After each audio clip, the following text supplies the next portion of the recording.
on 3rd Avenue. And so I thought that I kind of talked to a few folks within the city, and I thought it might be just worthwhile to come and just debrief about this, and maybe we could work together on a plan. You guys may have noticed that the area on 3rd Avenue sometimes can get quite congested. My husband and I Resurrect Art Coffee House. It's at 320 3rd Avenue. And in front of the coffee house, there's 3rd Avenue and then 2 lanes for public parking. You may have noticed that the parking has gotten, over time, it's gotten a little bit narrower and narrower. And in previous years, the parking has been, pretty straightforward. There'll be a snow that will come through, the plows will come through, and then maybe a day later, the parking areas will get cleared. For whatever reason this year, it's kind of been a lot more difficult. So we're lucky that we're open about 360 days a year. We have regular customers. There's parking spaces where they tend to park, and they just have become more and more cramped. And as a consequence, that roadway becomes more and more cramped. And so maybe you even have experienced it yourself where it becomes almost one lane. I understand that there's been complaints about that, and there was even an incident where somebody's mirror got knocked. And so as the owner of that business, where a lot of people tend to park out there, just trying to sort out a way for folks to be able to park out there safely. It's important for us that people who come to our business are able to get out of their vehicle in a safe, and maybe their passengers can also get out rather than being stuck against a snow berm. So I think because of the complaints and because of that mirror, there's been a real uptick in ticketing. So we've had I know at least 2 of our staff members have gotten tickets, and a number of our customers have been ticketed. And so to me, just kind of trying to reach out to see what is the solution, because to me it doesn't necessarily, it seems a little misguided to ticket our customers rather than work on actually plowing out the parking spaces, which would make it safe for everybody. I do understand that it's the Department of Transportation that's in charge of that stretch of road. It's not the City of Seward. And I've made some phone calls to DOT. I've also called dispatch twice in the last 3 months asking for hey, what can we do here? We've got snow 14 inches deep that becomes slush. People are trying to park. It's unsafe. And the dispatch, I know that dispatch isn't responsible for that stretch of road, but I think I was just what do we do here? What's the solution? And I was just told to be patient when I made those calls. So I don't know what we could do, but it seems like that stretch of highway is an issue. So just thought that I'd bring that up and just appreciate you hearing me out. Madam Mayor, next is Brennan Hornseth.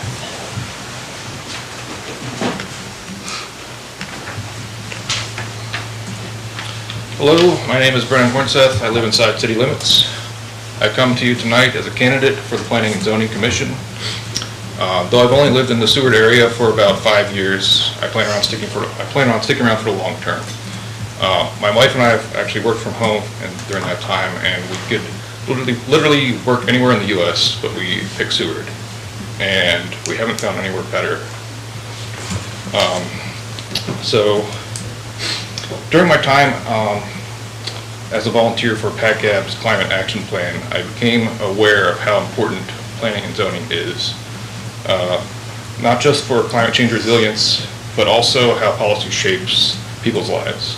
For instance, the current Seward housing crisis, a fate that's shared across the nation and many American cities today.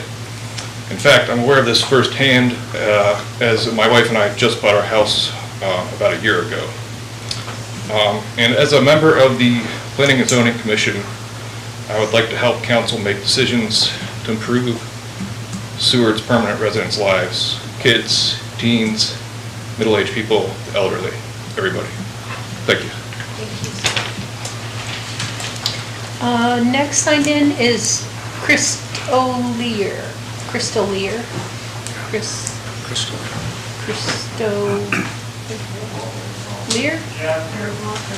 He's in the home. Oh, is that Walter Crystal Lear? I see. Thank you.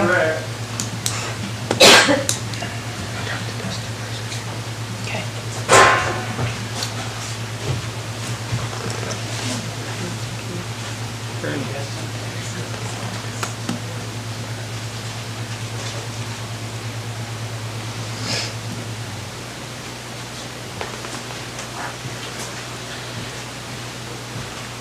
I I live up at Glacier View. And a lot of people in town that know me, heard of me, whatever. I've got a lot of compliments of being called the idea man. And that was always very creative. So anyway, the historic preservation folks, now who handles the funding? Where they had that thing in the paper about funds were getting mixed and the city said they couldn't do that.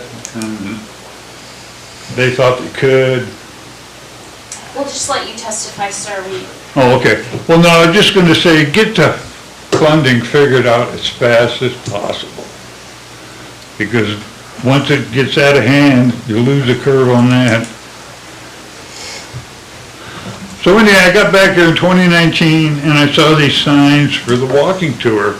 So I got online and I went to order a white suit, a garbage can. I was going to put bicycle wheels on it, get a broom and a shovel. And I was just going to walk downtown and give this little spiel of all this local stuff. And but the COVID outdid me.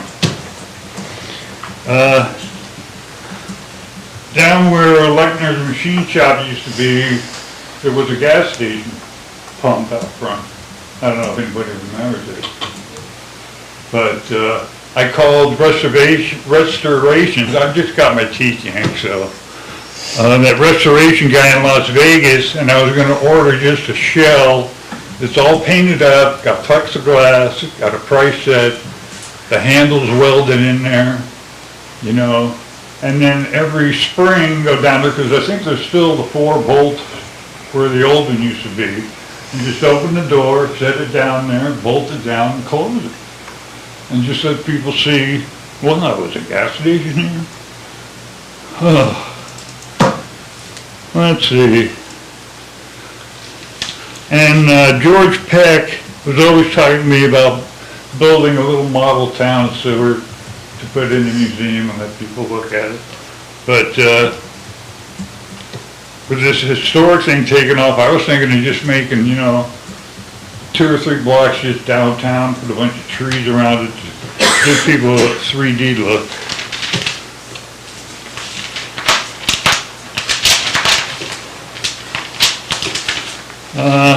So I got one about the shape of the city.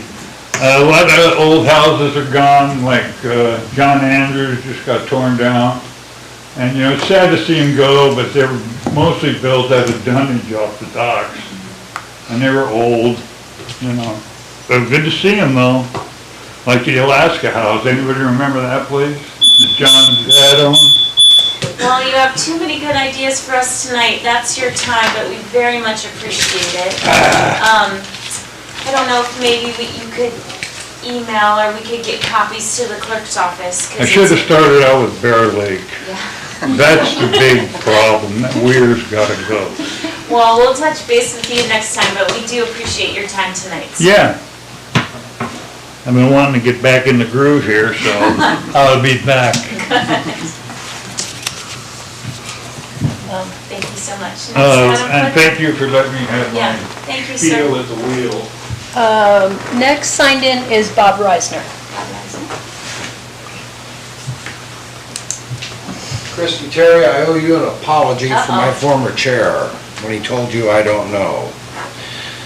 On February 14th, we had a public meeting at the Seward Bear Creek Flood Service Area office, and our former chair, Mark Ganger, volunteered the information that he had been asked by Christy Terry, what has the flood board done for the city of Seward? His reply was, I don't know. This gave me an alarm.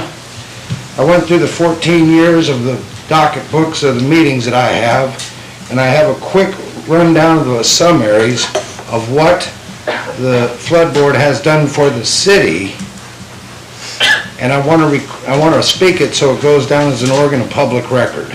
Is that all right? You have 3 minutes, sir. Very good. In 2008 through 2010, the Seward Bear Creek Flood Service Area provided funds for the Mill Street project. In 2009, the Seward Bear Creek Flood Service Area provided funds for the contractor for the Scheffler Creek Mitigation Project. In 2010, the Seward Bear Creek Flood Service Area provided funds and a contractor for the Jap Creek Alluvial Fan Mitigation Project. In 2010, the Seward Bear Creek Flood Service Area staff worked with the City of Seward on its FEMA coastal plains banks and flood hazard insurance costs. In 2011, the Seward Bear Creek Flood Service Area provided funds for the Spruce Creek Mitigation Project at the behest of the City of Seward Public Works Department. In 2011, the Seward Bear Creek Flood Service Area allocated funds for the City of Seward's various flood prevention needs. We were a little busy that year.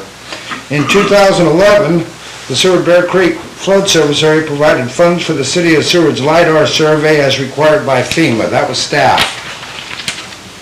In 2013, the Seward Bear Creek Flood Service Area collaborated with the City of Seward on the Dairy Hill project per request of funding by the City of Seward's Public Works Department for the completion of the project and land acquisition.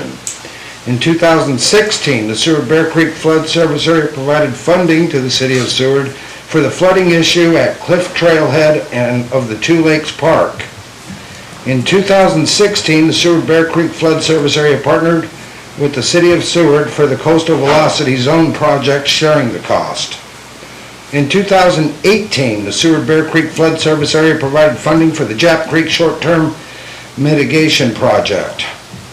In 2018, the Seward Bear Creek Flood Service Area provided funding for the Jap Creek Survey and Sediment Management Planning. In 2019, the Seward Bear Creek Flood Service Area provided funding for extended sediment removal on Jap Creek. In 2020, the Seward Bear Creek Flood Service Area partnered with the City of Seward with matching funds for the Upper Jap Creek levee maintenance. In 2021, the Jap Creek upstream aerial photography via drone was completed. Thank you. Okay, that's the high points of the high points. What's left of the flood board is me. Bill Williamson is gone, Randy Stauffer is gone. Myself and Stephanie are the Sir, only two I with think we have- long-term. Yep, thank you. Okay? Next, Madam Clerk. Next, we have Tim McDonald.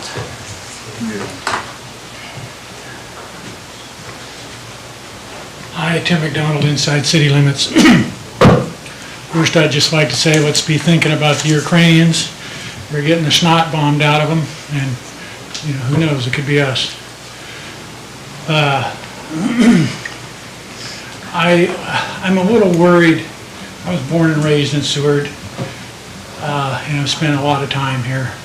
And I'm a little worried about our brand, which is not just your guys' responsibility, but it's everybody's, Chamber of Commerce, whatnot. And, a lot of experience as a sailor and an engineer and stuff, and I worry about these cruise ships. Sometimes exclusivity is a better formula than just letting them all come in. There is a capacity to Resurrection Bay. And I think, my personal opinion is we should put them all on notice this year. It's been so nice the last couple of years not having them, that, we're gonna limit to like 60 cruise ships. I think we're gonna have, some close to 80 this year, apparently they have, or whatever, something like that. In the 90s, we were up to 105 or 110, I think, for 1 or 2 years, so it's been varying. But it's too much, We need to look at the long term. I mean, as the people we're talking that are moving here, young couples, they can work anywhere in the world. They come to Seward because of our lifestyle and because of our brand. And the cruise ships really don't contribute anything to that. All they do is, I know there's revenue through for you guys, for the state, for the railroad, and that's okay, that's good. But, it's like the goose that laid the golden egg, and that's Resurrection Bay. And so they're a danger to it, whether anybody knows it or not. I was on the Exxon Valdez oil spill, and a cruise ship is just as lethal as that.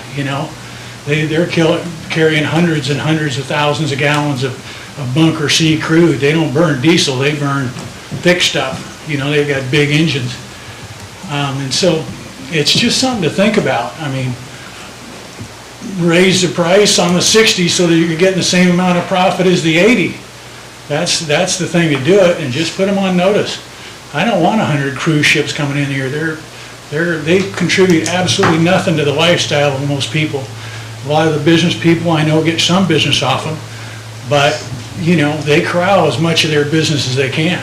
They don't want to give it to us. They figure what they pay in those docking fees is enough. They want to keep every dollar that those guys spend if possible. So I think we should put a cap on them and start thinking about it now and put them on notice. Let the 80 come this year, make them get it down to 60 next year or something. Thank you. Thank you. Anyone else signed in? No, ma'am, I don't have anyone Is else. there anyone else wishing to speak in the public? There's an opportunity to speak if you haven't signed in. Okay, hearing and seeing none. Next on the agenda is the approval of the agenda and consent agenda. And I'm looking for a motion and a second. I move for the approval of the agenda and the consent agenda. I'll second. And I'm going to jump out there. We are going to take resolution 2022-029 off the agenda. So that is just going to be taken off in its entirety. And I have 3 things to add. If following the manager's report, we'll add a mayor's report, and that's for my travel to Juneau. If under other new business, we can add a 3, and that will be set a tabulation team for the city attorney evaluation. And then, maybe it was just 2. Maybe I just had 3 things, so taking those and then adding those 2. And then we'll see if there's folks that, go ahead. I'd like to add Resolution 2022-025 to the consent agenda. Is there any objection to that? Okay. Any other changes? Go ahead. I'd like to add Resolution 2022-027 to the consent agenda. Is there any objections? Any other changes? Can I try one more? Yeah. Okay, I'd like to add Resolution 2022-028 to the consent agenda. Any objections? Seeing none. And then, are there any other changes to the agenda? Madam Clerk, I think we're ready to call for a vote. Voting on tonight's agenda and consent agenda as amended. Osenga, Yes. McClure, Yes. Demas, Yes. Calhoun, Yes. Mayor Terry. Yes. Your agenda and consent agenda are approved. Approved on tonight's consent agenda, the introduction of ordinance 2022-006, amending Seward City Code Title III to integrate adopted Seward Public Employee Association union language and to provide for certain clarifying amendments. This ordinance will come for public hearing and enactment on March 14th, 2022. You have approved Resolution 2022-025, accepting $1,806,416.27 in ARPA Local Government Lost Revenue Relief Program funds from the Alaska Department of Commerce, Community and Economic Development to offset significant revenue loss due to the COVID-19 public health emergency and appropriating funds. Resolution 2022-027, authorizing the city manager to purchase parking pay stations, excuse me, in an amount not to exceed $113,859 and appropriating funds. Resolution 2022-028, authorizing the city manager to execute task order 2734.21 with R&M Engineering for the development of a utility master plan in the amount not to exceed $153,184 and appropriating funds. You have approved the February 14th, 2021 City Council regular meeting minutes. Thank you. Next on the agenda is special orders, presentations, and reports, and we have one proclamation. And I believe Ms. Susan Taus is here. She is here.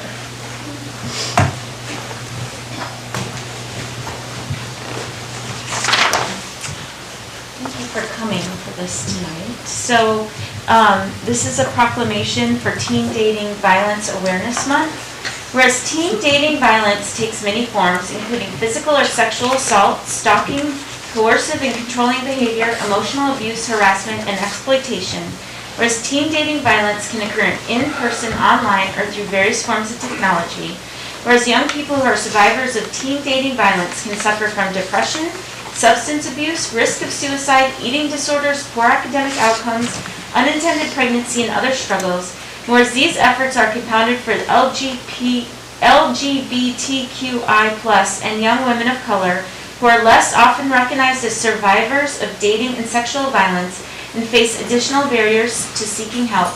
And whereas survivors of teenage dating violence are more likely to be re-victimized as adults. Now therefore I, Christy Terry, Mayor of the City of Seward, Alaska, do hereby proclaim February as Teen Dating Violence Awareness Month and encourage all citizens to provide our young people every chance to live the fulfilling and productive lives they deserve. And even though this is dated the 28th day of February in 2022, it's just such an important thing to bring to the public's attention.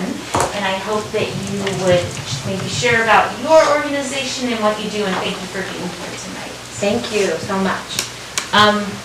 Thank you, Council. Thank you, Mayor Terry. I can't pass the opportunity up to share that the local Seward Safe Harbor Domestic Violence Sexual Assault Program is available at our crisis line 24/7 at 907-362-1843. Thank you so much for your body recognizing the importance of teen dating violence awareness and encouraging everybody to have healthy relationships. The sooner the better in our lives. I also want to specifically thank the clerk's office and the deputy clerk for helping me get this together, for supporting it and prioritizing it, and the work that you guys did in cooperation with our program. So thank you so much, and thank you. And here's to healthy relationships for everybody in our lives. Thank you.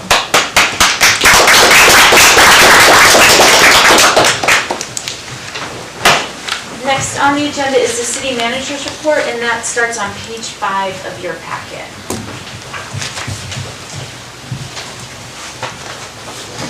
Thank you, Madam Mayor. I'm bringing up a schedule that was emailed to me, and it's regarding AvTech. So, and the director is, of course, here to speak. But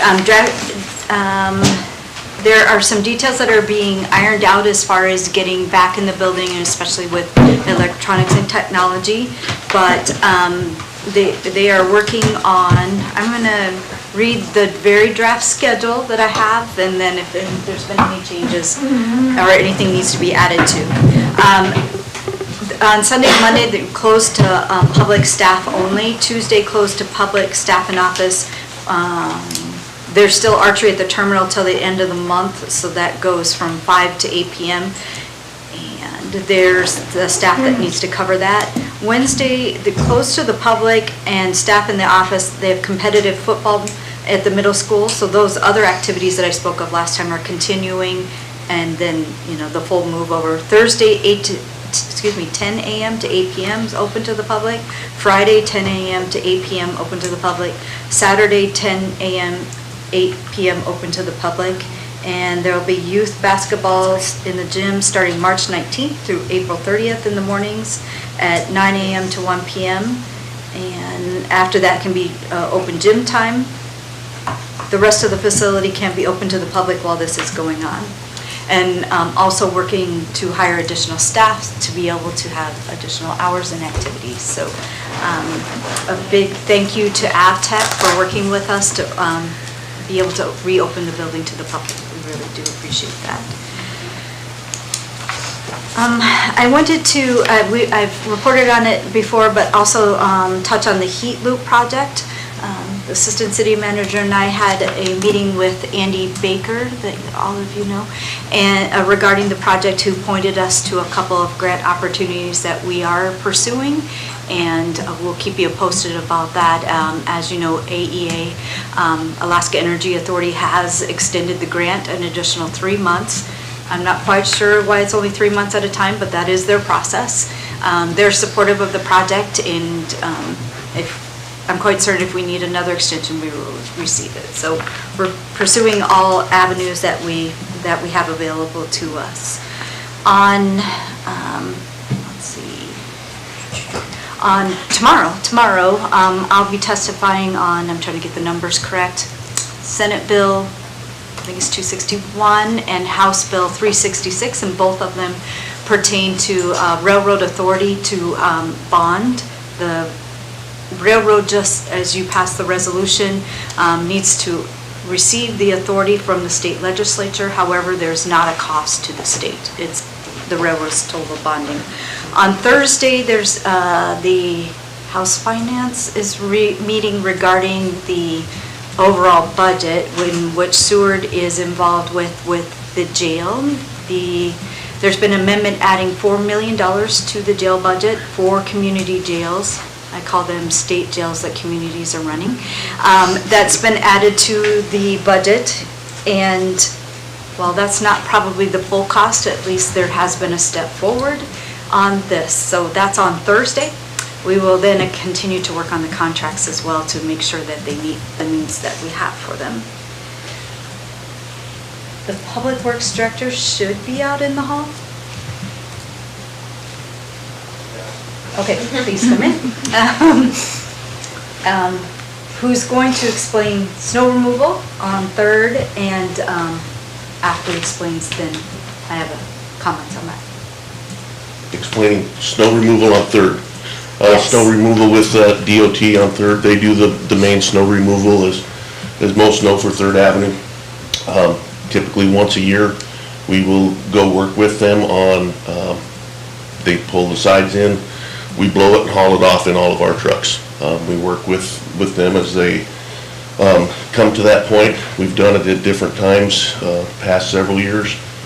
We've done twice in February, once mid-March, actually twice in March, and I mean, we're fairly close in the same deal. 2017, we had even more snow built up out there, which was not fun. We did do it one year, I believe it was 18, we did it twice with them. We have a memorandum of agreement with the state to help them out once a year, and we'll do it, if we have to do it more often, we will. But it's a agreement that then they will paint all of our striping down the middle of all the roads throughout the whole town. And so that's kind of our trade-off on a memorandum of agreement that we work with them. As far as when, this year's been a tough year for them also. They've gone through a lot of the COVID issues that we've all had. They're on a new superintendent or manager, actually both. The superintendent out of Soldotna is new, and Kevin Notek, who'd been here for years, retired last year, and that was part of the COVID issue we have with the new local one in Crown Point, who will be retiring here in another month or two. So there's definitely been some concerns of how to staff it and where. I mean, I look down the highway and what they do, and sometimes it's what do you skip to do something else. I mean, we've had a lot of snowstorms back-to-backs, and we'd love to be out, but I can't say there's been a day that we haven't had both their crew and our crews out doing snow removals in different areas. Yes, we can talk about trying to work that area of 3rd Avenue differently. It really is up to the state. We don't just do it without them. They come to us, went to them. We tried last week to do it. We were planning to do last Wednesday, and we had some difficult snow things. They can't leave the highway and come and pull 3rd Avenue. So we really do it on their go. So they'll be here Wednesday, is that correct? That's the plan, but he reiterated to me today that what he's seeing for forecast doesn't look good at all for him. And so we hope it's just more of a rain. Right. So they'll be, hopefully be here Wednesday. The one thought that I talked to Doug about today is that we'll contact them sooner.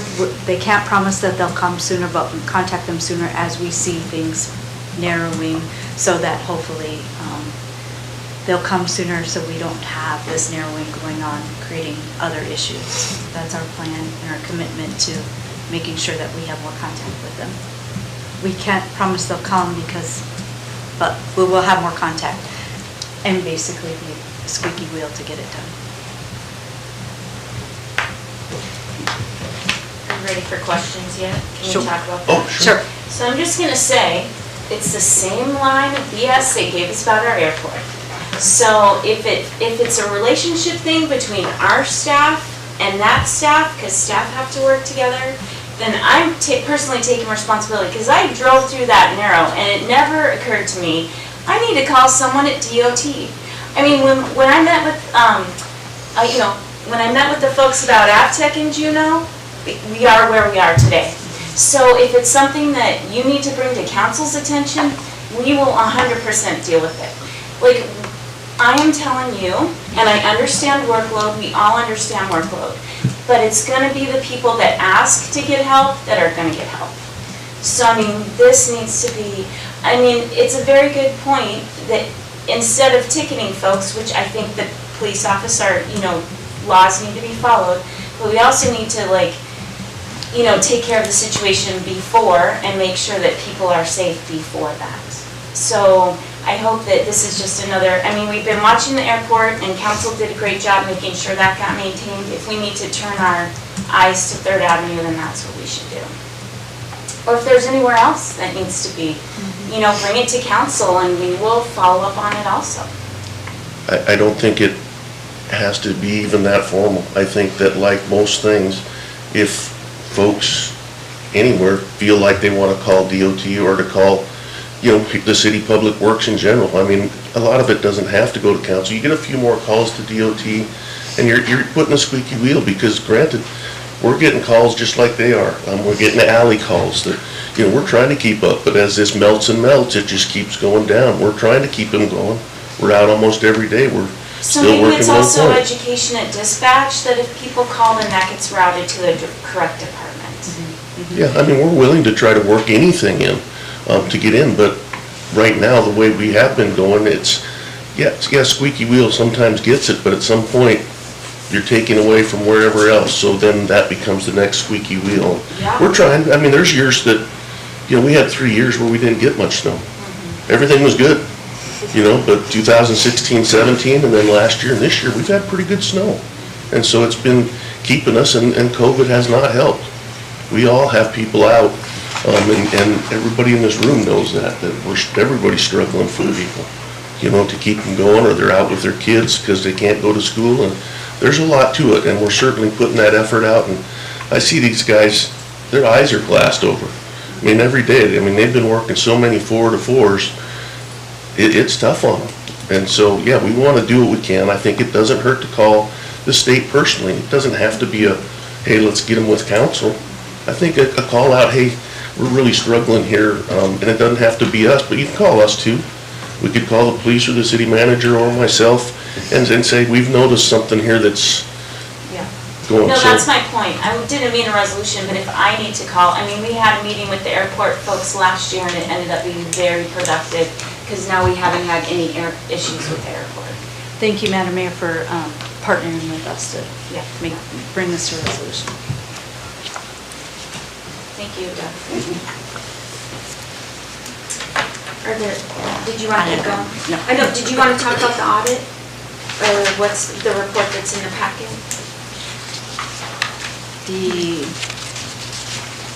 Thank you. Okay, I did want to, I was thinking of the other audit that was going on. As you can see from the report in the packet, been meeting with Carmen Jackson's firm about preparation for the audit and have realized that we need more time for the audit to prepare for it and that they will be on site during preparation. The Carmen Jackson team spoke with our auditor, our contact, his name is Grant Todd, but about then the turnaround on their end, because my concern was where they come on site and we push back the time frame somewhat, and then they come on site and then the auditor then won't have the time to turn around in the time that we want to have it turned around.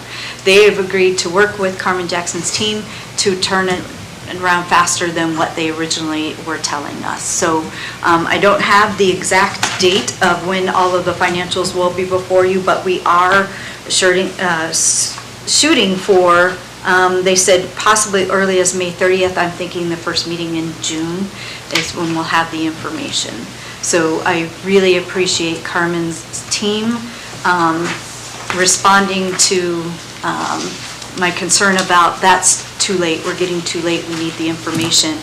And incidentally, a member of the team has been on site midweek last week and will continue through the middle week of this midweek this week as well.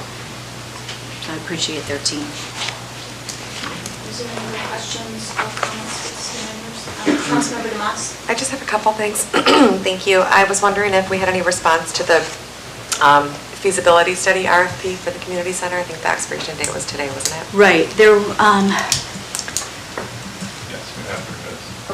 do you, okay, there's been 3 bids. Do you want to expand on that? Or just at this time, there's been the 3 bids have been received? Yeah, 3 bids have been received. We're in the process of reviewing them right now. Okay, great, thank you.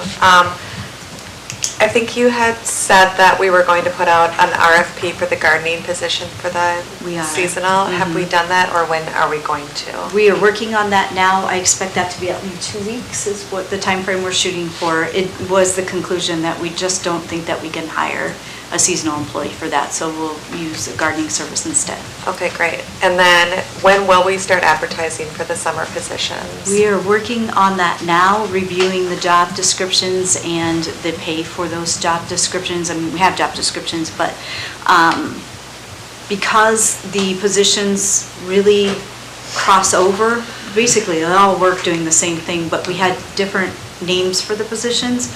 We're working with HR to create more of a, keeping all the duties, but more of a generic job title, so that way this person wasn't just park maintenance, they also deal with the campground too. Because at the end of the day, that was happening. All hands on deck where it was needed. And so making sure that when we advertise, that's understood. Great, okay. We're working on that now, and hopefully about 2-week time frame for that one as well. Great, thank you. Any comments or questions? I have one follow-up. So I think I was misquoted because we do meet monthly with the flood board. So I am aware of all the projects. I guess my point is always that the taxpayers in Seward that do pay into that flood board district, that our tax money is commensurate with inside city limits projects compared to outside city limits projects, more dollar amount. And I know with that Jack Creek levy project, that isn't moving forward. You know, it might be nice at the next monthly meeting that we have is to get another breakdown on the dollar amount and then also start working on our next in-city project with that flood board, just to make sure that, you know, people inside city limits pay tax into that group.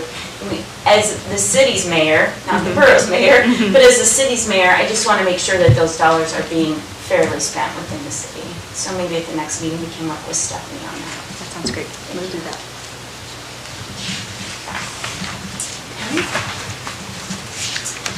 Next on the agenda is the mayor's report. I want to thank Counsel and the citizens for sending me to Juneau. I was there February 16th through 18th for 2 reasons. I went to the AML Winter Conference, which was, you know, I can go through those items that we have trainings on. But even more importantly, I joined the Harbor Masters Association and went and advocated for Seward Harbor projects with that group. And what was really exciting about having the opportunity to do that is it got us into a lot of doors that maybe necessarily, you know, don't feel as obligated to meet with Seward. So we met with a number of Anchorage representatives. You know, Kodiak met with us, which will be potentially our new representatives. It was just a good opportunity to meet a lot more people and get Seward in front of them, because we do have some joint statewide issues, and that is a very good organization that realizes as we're building up the harbors around the entire state, it's just better for all our citizenry. And we do have some shared impacts, like the ferries that we'd like to come back and some different things. But in AML, it was, you know, very great. It's always a good opportunity. Many of the borough assembly members were there. I had time to work with our assembly member on a few things that we talked about. I was able to meet with Kathy Munoz with DOL, and we were able to talk about AvTech, and that was very helpful, and that letter's in your packet. We talked about workforce and retention, you know, some shared things with other cities around the state. We talked about the bipartisan infrastructure bill. We talked about housing.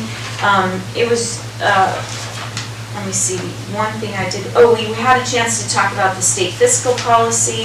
And then the other thing that I wanted to bring up during this is AML is a fantastic organization to be part of. Nils really got us into a lot of doors about the jail, and he's the director for AML, and getting that money back in the budget. And they've also provided some highlights to communities as we're making public testimony that AML supports 100% of the school bond, support community assistance being fully funded, community jails, harbor reimbursement needs, and to talk about budget reviews. So it was just a good opportunity to stay tied into that organization, meet a lot of folks on the Hill, and talk about how great Seward is. And I did have a chance to see a couple representatives that we had seen earlier the month before, so it's just keeping us at the forefront of their thoughts. But I will say, and this will be the last thing, I know I'm going on, but I am very glad that we took a separate trip outside of AML, because those visits during that AML winter conference are very rushed. People are in session. You're cycling through those appointments, every 15 minutes. It's just a blur of people. Where when we went, we really had a long time. People focused on us. We had a half hour as opposed to 15 minutes, and it just felt like we were getting in ahead of the crowd. So I'm glad that we took that tack this year, so thank you for that. I don't know if anyone has any questions. Okay, thank you. Next on the agenda is other reports and announcement, Chamber of Commerce reports. And I see the director is here. Hello, thank you again for having me. I feel like I haven't been here in a while, even though I was here not too long ago, because a lot has been happening. The first big thing is that we had our visitor guide launch party out at Stony Creek to celebrate our new guide that is in. If you haven't seen it yet, or you need copies for your place of business, whatever, come by. I can give you 1 or 1,000, your choice. We're also getting ready for the next feature publication in our suite of Seward branded magazines, which is the Hometown Guide. I finalized the table of contents and ad sales for it today, so if you have a local service or something that would pertain to locals or people who live here seasonally, I'll be reaching out to you for an ad in that, and that'll be ready to go April 15th for people coming in for the summer season, and then we'll have them on hand for anybody relocating to Seward, new to Seward, or just who's been here for a while and forgets all the phone numbers. So that will be a really useful tool for everyone. Mount Marathon registration launches tomorrow for a July 4th race. Start training now and get your name in that lottery if you're not already. And then the 4th of July vendor applications are open. We already have over 20 vendors for this year signed up and ready to go, so things are moving along really, really well in that area. You may have seen today we launched our community awards nominations. So if you look around the room and see somebody that you think might be a good candidate for one of the community awards, or know a peer or somebody in the community, that link is on our Facebook. I can also we also send it out in our newsletter, and I can give it to you individually if you need. And anyone's allowed to be nominated or nominate for that, so you don't have to be a chamber member. Coming up for marketing, we have the Great Alaska Sportsman Show coming up on April 1st through 3rd, which is a really big outdoor venture sportsman thing up in Anchorage, where we get to just go talk about Seward and all of the great things we have to offer. I promise I'll be more adjective-full when I'm up there, not like I am right now. But if you're interested in joining us and want to man the booth for a few hours while that's happening, we have some available slots, and any chamber member business is able to come up and represent both Seward and their business for a few hours at the Sportsman Show. With that in mind, I'd also like to just let everybody know that we are getting tons of calls on a daily basis about visitation for the summer. So if you're a business or a service that is going to be slightly different this year in what you're offering, or have a new feature, or just need to update the chamber on what you are offering this year, let us know, because we are talking to a lot of people every day. And then I also wanted to highlight some things from this past month. We had the February Winter Weekend, which was a really big success, and we had the Seward Speed Dating that we hosted alongside the Prevention Coalition and DVSA, and I was blown away by this. We had 30 people attended with 13 romantic matches and 21 friend matches, so a lot of new healthy relationships hopefully sprouted from that event. I've also included some really exciting data from one of our data partners in my report, and I'm working on a monthly report to bring to you that will show this data in new and unique ways and update it as we gain the data. So let me know, reach out to me if there's any specific numbers or graphs you'd like to see. I can pretty much manipulate it to show down to a day 3 years ago. Something I would like to point out is on page, well, I don't know what page it is for you, but it's the Seward, Alaska year-over-year visitor trend, and you can see the visitation trends over the course of active days, and then it's broken down by visitation area. So within each of those, you can see the amount of people that visited Seward as a whole, the small boat harbor, downtown Seward, the Sea Life Center, Lowell Point, the cruise ship terminal, Exit Glacier, and SMIC. So that's really cool to just dig into that. I'm a nerd for this kind of stuff, so feel free to reach out if you ever want to nerd out about it with me. And any questions? Great, are there any questions? Wonderful, thank you so Thank you. much for the update. Next on the agenda is Garden by the Bay presentation by Sarah Walters, and that starts on page 33 of our packet, and it looks like it's also up on the screen. Welcome, thank you. Hello everybody, thank you so much for having us here tonight. My name is Sarah Walters, I'm the chair of Seward's Community Garden by the Bay, and I'm joined tonight by one of our food bank coordinators, Brennan Hornseth, as well as one of our maintenance coordinators, Peter Frank. And we are here to talk about an exciting new project that we hope to accomplish in Seward.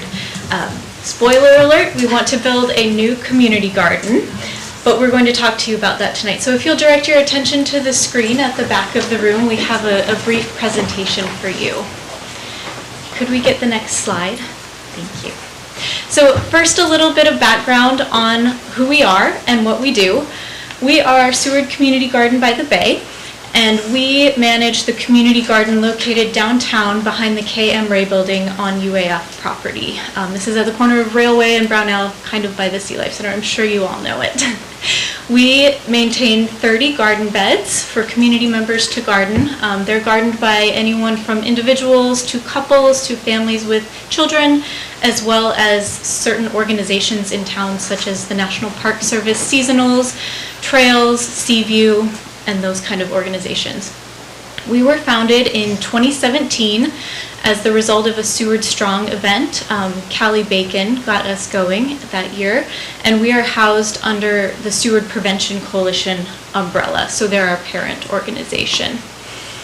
And what we do here in town, obviously we provide garden beds for community members to be able to grow their own vegetables or flowers, whatever they would like. But we are also really big on education. So we host several community workshops every year on everything from soil amending to seed starting. And we also partner with several community organizations. I mentioned earlier Trails, Seaview, National Park Service Seasonals to bring gardening to a wide variety of Sewardites. And the last kind of core tenet of what we do, we have several garden beds in our current garden that are dedicated to growing food for the food pantry. So we have, I mentioned a food bank coordinator, and we grow produce in those beds every year to donate to the food pantry. It's about 100 pounds of produce every year. And so this is all really great. We are really happy with the way our organization is running, but we do have a problem. There's always more people that want garden beds than we have room for. And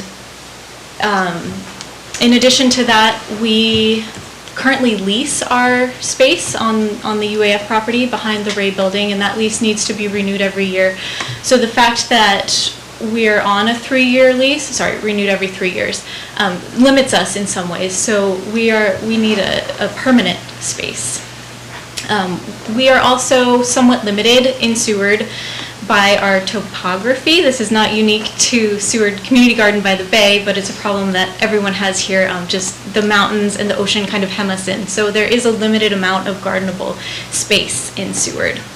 And another issue we have is that there's just so much hunger in the community for more educational opportunities. We hear a lot about folks wanting to have a greenhouse or a high tunnel or some sort of public space that we are not able to offer. And before I hand to Peter to talk about our next slide, I just want to say that we are very happy with our current garden. We're not looking to get rid of that. We are looking to expand and build an additional community garden. So with that, I'll hand to Peter and he'll talk about sort of our vision. Yeah, so with the problem that Sarah just described, we saw an opportunity when the Jesse Lee home site was demolished, and came to our attention that it was proposed to become a city park. When that happened, we developed this proposed design, or a concept design of what we'd like to see in that place. We like the Jesse Lee home site because it's in a densely populated area where yards are small and there's limited access to gardening. This would be an opportunity and a place for us to serve a lot of community members in one place. And the next slide. So within our vision, what we're hoping to see is to build a high tunnel greenhouse. This would allow us to increase the variety of crops we can grow, the amount of crops we can grow, and our gardening season. It also allows us to provide educational opportunities in a variety of different gardening sectors that are important to Alaska. It would also, this proposed design would triple our capacity to offer gardening space to the community. It would include large communal flower and herb beds, as well as communal vegetable beds that would hopefully significantly increase our capacity to donate to the community food bank and provide them with more fresh fruits and vegetables. Other key factors that we want to include are an orchard. We'd like to be able to use those both as educational tools toward permaculture, as well as the ability to provide fruit in the long run. And lastly, we want to have a communal space for us to provide those educational opportunities to the community. So we'd like to include a pavilion where we'd be able to host those events. And that's our vision and what we're thinking about right now. And I'll pass it to Brendan to cover the last bit. So we got really excited about the Jesse Lee property and maybe put the cart before the horse, and we went ahead and applied for a grant, which we got, and then had to decline as we don't have explicit approval to use the Jesse Lee property, and it's not ready for anything yet. So ideally the Jesse Lee is the site for us, but we would like any site, if it's available, that meets kind of this wish list. And starting with the near density or affordable housing, most of the grants that we are applying for are used to address food insecurity. So the garden would be best located in near high density neighborhoods or affordable housing, places without space for people to have their own garden, or would benefit the most for growing their own food. Ideally also, power and water would be available or close by. Water is pretty obvious for growing plants, but power is actually useful if we're going to have a high tunnel. And the closer those utilities are, the better, as it's very expensive to run, and that would use up our grant money very fast. Fencing, also very important. We have moose, and they can mow down a garden in minutes. So a fence garden is also very expensive, and we talked about reusing the Jesse Lee fencing as an option, but a fence site would be ideal. And then our current garden has good sunlight. It's on the bay, as the name suggests, and it receives a large amount of wind. And that can be quite damaging to the plants at times. So just having a good location where it gets both good sunlight and wind is on our wish list, but it's not as important as the others. And then finally, as we mentioned, we're on a 3-year lease, and having a more permanent site would allow us to invest for the long term, such as these trees, the orchard, a high tunnel, a pavilion, etc. We can self-fund the garden with grants over a series of years. We think we can get the grant we just won again. And we can kind of build it out in stages. So, like I said, the Jesse Lee would be our ideal, but any other property that kind of meets this wish list, we would be happy with. Next slide. So that's us, sewardgardens@gmail.com, and on Facebook @Garden by the Bay. And I'll open up for questions. Any questions? Councilmember Moss? Thank you so much for your presentation, and I was wondering if you know about how much square footage overall you need for just like this proposal right here, this little SketchUp that you have? Yeah, it's, I believe, 75 feet by 175 feet, if I'm not Thank you. mistaken. Okay. We can get that, we can send that specific dimension to you, and I can send that SketchUp design, that mock-up design, if you guys would like that as well. Thank you.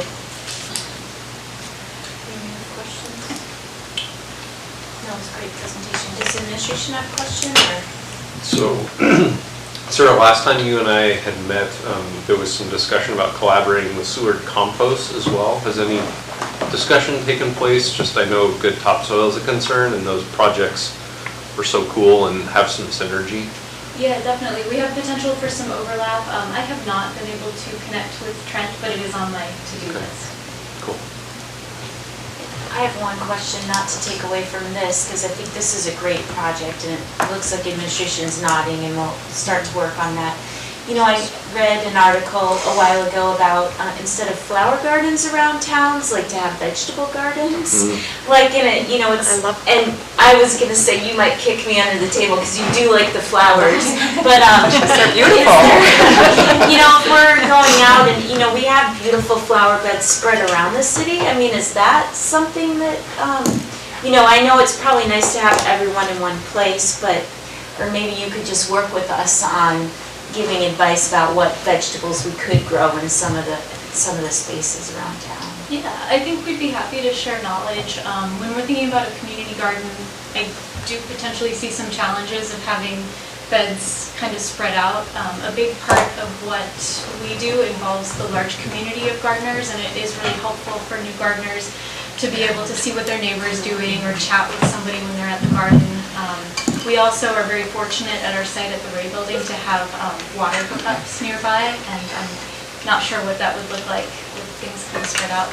But I do love the idea of food forests. Yeah, that's great. Well, good. Thank you guys so much. Any other questions? We really appreciate your time tonight, and it sounds like you'll connect with the administration. You can see how that can turn out. Thank you so much. Thank you so much. Thank you guys. Next on the agenda is ordinances for public hearing and enactment. Ordinance 2022-005. Madam Clerk, could you read that into the record, please? Ordinance 2022-005 is amending Seward City Code 5.22, Developer Incentive and Reimbursement Program, to further clarify and define program processes, amending Section 14.10.030, water main extensions, to exclude the language in Chapter 5.22, and enacting Section 14.15.505, scope of article, to exclude the language in Chapter 5.22. This ordinance was introduced on February 14th and is coming tonight for public hearing and enactment. Thank you. Do I have a motion and a second? I move for the enactment of ordinance 2022-005. I'll second. Thank you, and we'll let administration go first. Thank you, Madam Mayor. I think it was shortly after I arrived, I believe, so less than a year ago. There was an application for a DRP, what we call a DRP application that granted 50% of the costs of the utilities be reimbursed to the developer. A lot in code for that process, it really wasn't very clear how to proceed. The concept was there, but not really the details of how to handle the application and how to handle payments and how to handle the overall process. And also along the way, discovered that there's really two ways that developers are using the process. One being a special assessment district, which we do have an application for that will be on a future agenda. And then the other kind of, I would say that the developer is paying 100% of the costs up front, and then we reimburse at the end. So those two processes are being used. However, only one process was recognized in code. So the second process has been added to code, along with more, as I stated, more clarification of, when we receive an application, this happens and that happens. One thing too that has been taken out of this ordinance is approval or review by Planning and Zoning Commission. That was actually their suggestion. They really don't have anything to do with it unless it involves any zoning action, and of course then they would. But they don't have any other real input on the process. It really is council level approval. So that's really what this ordinance is about, is to add more clarity to the process and what we do administratively through the process. Great, thank you. So with that, I'm going to go ahead and open up the public hearing. Madam Clerk, has anyone signed in? I do not have anyone. Is there anyone in the public wishing to speak at this public hearing? Seeing none, I'll go ahead and close the public hearing process, and I'll turn it over to council if council has any questions for administration or any comments for debate. Go ahead. I'll just comment that I appreciate the work and that you did on this, and I think it's cleaned up really well, and I am ready to approve it. I'll just add to that it's great when we have something in code that we're trying, and then we go through it a couple times, the administration is willing to amend it to what makes the most sense and the most ease for our public to utilize. Any questions? Madam Clerk, can we call for a vote, please? Voting on the enactment of ordinance 2022-005. Demas? Yes. Calhoun? Yes. McClure? Yes. Osenga? Yes. Mayor Terry? Yes. That ordinance has been enacted. Next on the agenda is Resolution 2022-026. Madam Clerk? Resolution 2022-026 is repealing Resolution 2021-100 and authorizing the city manager to purchase electric transmission materials, power poles, lines, pole top, and support assemblies, insulators, and other related hardware in the amount of $1.8 million to complete rebuild and upgrade projects along Nash Road and a half-mile section from Dick Graff Road into the Fort Raymond substation. We need a motion and a second. I move for the approval of Resolution 2022-026. I'll second. Thank you. Administration? Yes. I'm sorry, before you start, I'm going to start in the process part and then Yeah, you jump not a in the problem. technical Go part ahead. of it, okay? As you noticed, that it was repealing the previous ordinance. The previous ordinance, resolution authorized purchase in the amount of $15 million. And with the passage of the bond resolution, which was reduced to $10 million, this actually, repeals the $15 million, because we don't have that, and then enacts the purchase for this. And then Good deal. he can explain. Yeah, this resolution, it simply allows us to move forward with the purchase or ordering of the materials. Materials being the poles, the power lines, the insulators, and the other related materials. For us to begin the work this summer, which is our goal, it's important because of the lead times needed on materials to go ahead and get our order in as quickly as possible. So if we get it approved tonight, our plan is to go ahead and order materials beginning this week. If I might add too, there is a previous resolution, I don't remember the number, but previous resolution that the council adopted that authorized reimbursement from the bond for an order. Most likely, there won't be an expense before the bond funds anyway, because we will not receive the items before then. Right.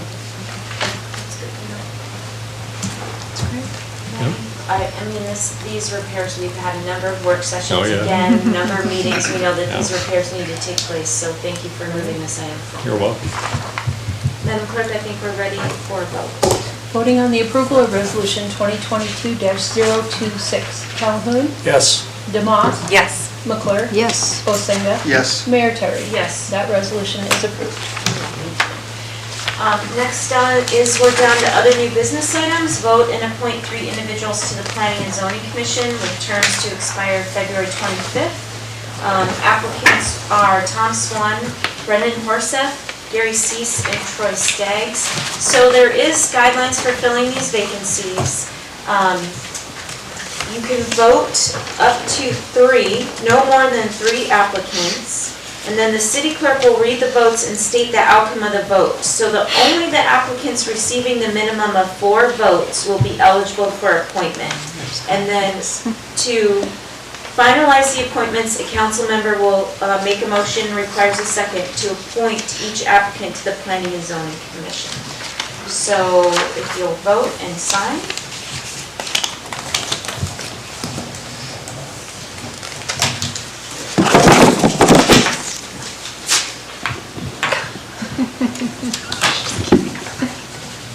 You're wasting that. Just a piece of paper.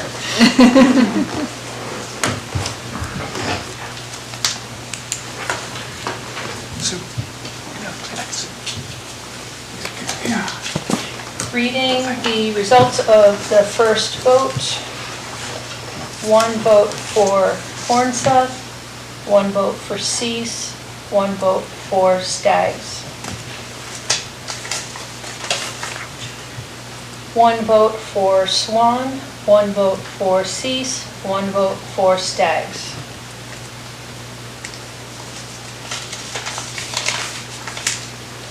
One vote for Hornseth, 1 vote for Staggs. 1 vote for Swan, 1 vote for Hornseth, 1 vote for Staggs. 1 vote for Hornseth, 1 vote for Cease, 1 vote for Staggs. Swan has 2, Hornseth 4, Cease 3, Staggs 5. So I'll make a motion to appoint Brennan Hornseth and Troy Staggs to the Planning and Zoning Commission. I'll second that. So those were the 2 candidates that received the minimum 4 votes. And Madam Clerk, if we have a position remaining open following this, you'll just re-advertise? Is that what will happen? Can do, or council you're welcome to vote again if you want to take another ballot, or you can direct me to re-advertise. It's really up to the body. Well, let's try this motion first. We have a motion on the floor. Can you tell us how many votes the 2 that were not voted in had total? Tom Swan had 2 votes and Gary Cease had 3 votes. Thank you. Okay, voting on the motion to appoint Brennan Hornseth and Troy Staggs to the Planning and Zoning Commission. Osenga? Yes. Calhoun? Yes. McClure? Yes. DeMoss? Yes. Mayor Terry? Yes. That motion is approved. Don't know.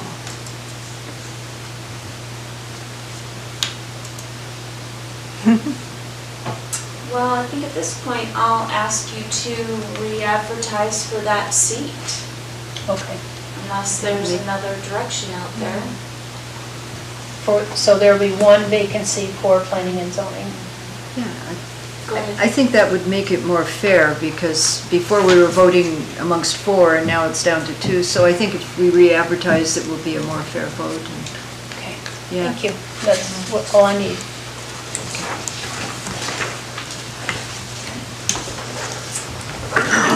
Next on the agenda is the city attorney evaluation. So we need to set a team for the city attorney evals.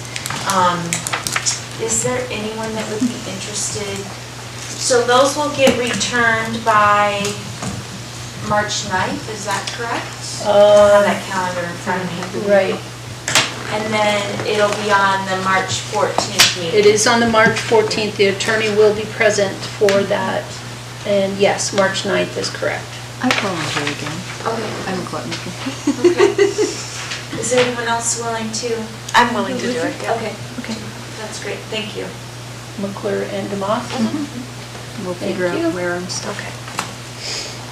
Next is information items and reports. The fourth quarter 2021 Providence financials are provided in our packet, and that's on page 271.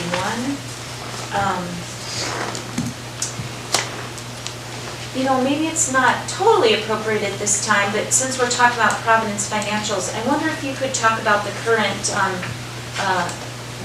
the current structure over there, about who's the interim director, and maybe mention that since we do have their financials in front of us. Thank you, Madam Mayor. The interim is, and I know I'm going to say the name incorrectly because I say it a different way every single time, but Helena Javielsi, can you pronounce it for me? Nice. She is the interim director, and Providence, her supervisor and came to visit us and announced that to us. We had to keep our mouths closed for a few days until she could announcement, but we're super excited to be working with her at Providence. And they are here to stay. They're not pulling up, you know, we've heard that, and they wanted us to reassure everyone they're here to stay, and they actually have plans for growth as, you know, they're moving along. So we're super excited.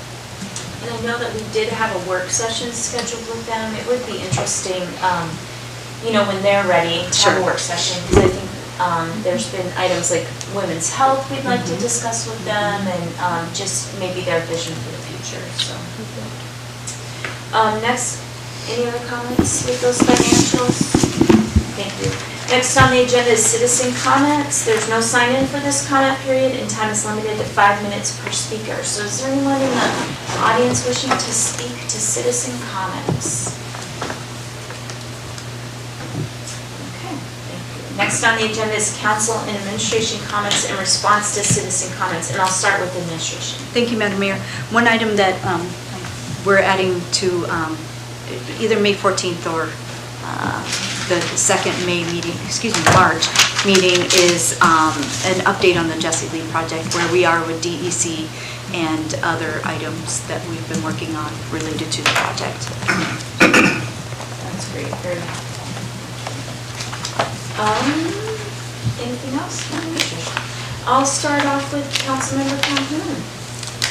Well, we welcome Brennan and Troy to the Planning and Zoning Commission, and appreciate you guys coming in and talking to us.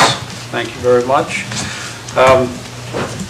You know, I think the public works guys have been hitting it hard, man. You got to appreciate it. It's never a perfect world, and you know how Seward can be, so they're doing a great job. And, you know, obviously the best that they can do with all the resources. So Third Avenue, working with the state's always a little bit of an issue. It always has been. But I think they'll get a little bit of stability here in a little while too. And we may be able to work on that relationship a little bit more. But just want to tell everybody to have a safe St. Patrick's Day as it's coming up. And I wish my wife happy anniversary in advance of that. But now she'll be embarrassed. But just thank everybody for all their good work, and thank the community for all their involvement. It's nice to see a lot of people coming out and talking to us and sending us letters and emails. And as one thing that I like to see is that involvement ahead of time, so that we can hopefully make decisions based on a majority of what the community's looking for, and not try to backtrack and fix things. So good job to everybody in the community. Thank you very much. Thank you, Councilmember Olsika. Also, I'd like to welcome Brendan and Troy to the Planning and Zoning Commission. Thank you to McKaylee. I knew I was going to say her name wrong. And our Public Works Director for the attention to Third Avenue. I drive through there every day, going and coming to work multiple times a day, and it's pretty hairy through there. And you know, it's not unheard of to have to stop and wait for cars to get through there. It's really tight at times. Thank you to AvTech for working with us, and hopefully we'll get some good activities and programs going again. I think that's pretty good news. And everyone be safe out there. Thank you, Councilmember Mas. Yeah, I want to thank everyone that has been participating, just coming to speak to council and reaching out to us with your thoughts and ideas. Also, Public Works, I know that they're working hard, and I've had to call them a couple times just for things that around places that I am responsible for snow removal at, and they are there within minutes to take care of it. So I know that they're managing a lot of things, and they're totally welcome to having people just call and say, hey, can you come take care of this, and they will. So I think the intent is there to get everything done correctly, but communication is the key. And I also wanted to congratulate Hannah LaFleur. I can never say it. So she just won the 50K, the Little Sioux 50K. She beat, not only she was the #1 winner in the women's race, but she beat the #1 winner in the men's race. Wow. She won the 2 last mountain marathon races here in Seward, so that just is such a great representation for Seward, and she's like just a great inspiration. So I'm sure she'll be running the marathon race again this summer. And that's all I have. Thank you. Okay, well, I also want to welcome the new planning and zoning members. That's how I got my start, so it's a worthy thing to do. I wanted to comment on the flood board, though. Having been with the borough for all those years and sitting through flood board meetings, I may have, I don't have regrets, but I was the one that got it so that there weren't separate city and out-of-city limit seats because we weren't getting quorums. People weren't from the city, people weren't applying for the flood board. And so I got them to be open seats. That was a vote by the assembly. And I think there might be one in the city limits person on the flood board now. And I don't know if they have, I wish I knew if they had open seats, but part of the issue with the flood board is people don't really even know that it exists for them, us, in the city limits as well as outside, but it's a really important thing. So I'm going to check by next meeting and see if there's open seats and try to get somebody to apply from the city, in the city limits, to be on the flood board. Speaking of the borough, I should have mentioned some time back, but I'm on another committee. It isn't going to last very long, but it's the reapportionment committee. And because of the census, every 10 years, we have to, as the borough, put to a vote of the voters questions about redrawing districts within the boroughs, so school board and borough assembly districts, which would be the same if the census numbers cause more than a certain percentage change, which in only 2 districts they did, which is up by Nikiski and Soldotna, but that is a cascading effect of changing everything. So we're having meetings and we're getting there. But I think what we'll be putting on the fall ballot is the question that was put 10 years ago, if you remember. Do we want to have continuing to have a 9-member borough assembly, or an 11? Because we have to have an option. And we're now working on the maps to present in the voter pamphlet for people to view. And I just read, it was interesting, on the Anchorage Daily News, they're going through the same thing, and their public hearings are poorly attended. It sounds like, so we're not even planning probably to have public hearings. Our meetings are open and they're on the files at the borough. But if you have any questions about that, I'm going to have some more specifics when we, probably after Wednesday's meeting, of what our maps will look like. I might even just say that here. And I'm really excited that Avtech's open. That's really a good job. That's all I got. Thank you. The flood board does do a lot of work. I just have one comment. At their last meeting, they voted to recommend to the assembly that the mill rate be raised to have additional monies go in. So of all the times we just, it's very important that people be involved in those projects because it is such an issue in this area, and we'll be watching that closely. I believe the assembly can raise the mill rate, but in the past they've taken it to a vote to the voters, so we'll see how that moves forward as they're working on their future budgets. Their current budgets are fine, but as they look to 2025 and beyond. And then I also just want to highlight that resolution ordinance 2022-005 that was approved tonight really, again, is another tool in the toolbox moving forward with some of our housing issues that we're having, and making it easier for developers, for private developers, to move forward, bringing down the cost even for some of that development and the opportunities. So as we're taking different pieces of this jigsaw puzzle and putting them in place, hopefully a multifaceted approach will start to ease up. We didn't get here overnight, we won't solve it overnight, but we're starting to work on, I know administration's been working on another number of different aspects. So with that, we will, I think we're gonna take a 7-minute break, and we'll come back in 7 minutes. I'll move to go into executive session for subjects that tend to prejudge the reputation and character of any person, city manager evaluations, and that executive session will prejudice. The executive session will consist of council members and the city manager. 7 minutes.